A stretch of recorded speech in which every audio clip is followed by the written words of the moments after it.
Okay, man, so what is the little eye, and how is it different from the big eye? What is the big eye? How is it different from the little eye?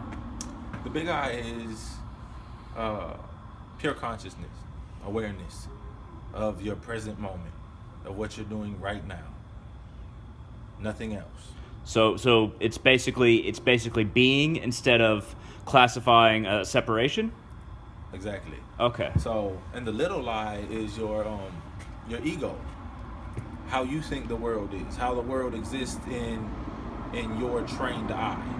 Excellent. Like as far as your conditioning, where you were raised, the people you've been around in your life, your own personal experiences, And I guess the emotions you attach to those experiences, right? Exactly. Yeah. These are all,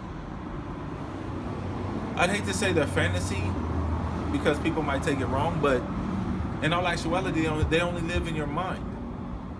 They're not right now. They're not in this moment. Truly.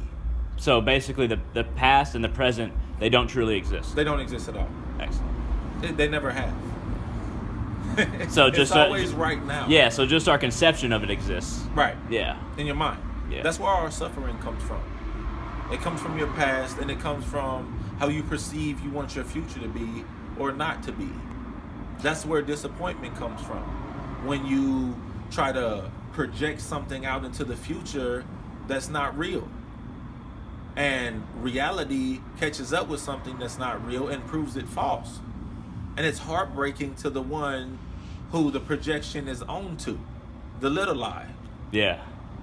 The big eye is not partial to any situation, anything. So it doesn't have an opinion on any situation. No, it's a current.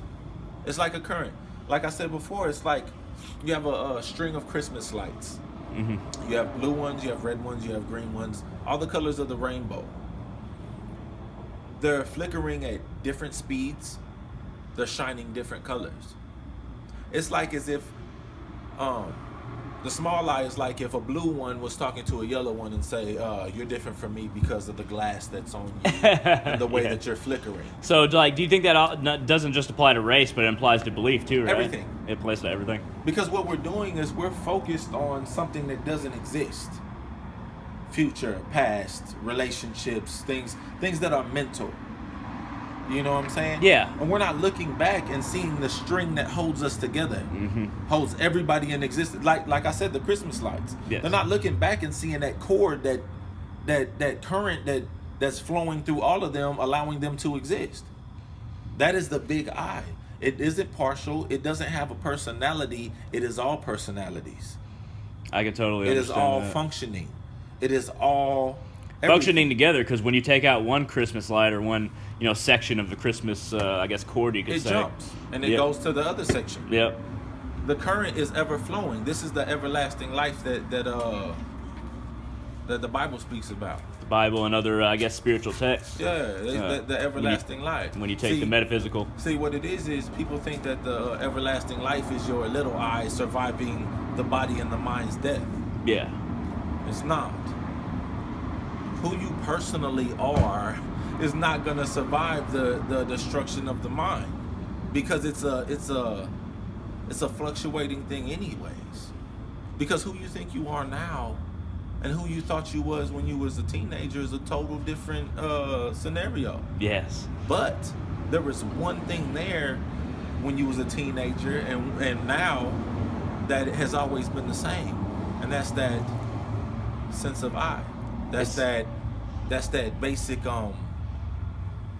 you're able to discern the both. Okay, I'm different than I was when I was a teenager. But really it's the perception that has changed. It's not really anything that exists that has changed. It's about how we have perceived ourselves. Mentally. Yes. It's not true. Yeah. From the time you were born until you die, you are the same consciousness. Yes. And when you die, that consciousness leaves that body. And it continues along the current. It goes back out into the ether. Yeah. Before you was born, before your parents even hooked up, where were you? You got to ask yourself this question. Nobody asks these questions. Yeah. Where were you? The best that you can come up with was, I didn't exist. I was nowhere. I was nothing. Space. Yeah. At the end of the day, space. Okay, so when you die, where do you think you're going? Nowhere. Nothing. Back out into the ether. Back out into the beingness itself, where everything. So, like, do you think that maybe the current that you were a part of is reallocated later? Like, maybe you shift to another existence later on, or do you not really ask that question as far as? I don't know. Yeah. For the simple fact that this body and this mind hasn't fallen away yet. I can't speak on things that I haven't experienced. That's a good point. I experience that I exist. I experience that it's always right now. Yeah. I experience that there's a voice in my head that sounds like me and tries to tell me what to do all the time. Mm-hmm. I experience this. This is. Is it hard to discern which voice in your, like, as far as if it's a little eye or big eye? Is it hard to discern which one is? No, because the big eye has no speech. Ah. It's the witnessing of things. It's Om, maybe silence. It's the silence. That makes sense, man. Hey, I'm gonna cut off the video here, but thank you very much. What is your name? Kyle. Nice to meet you, and thank you very much for this video. No problem. And I will see all of you in the future. Thank you.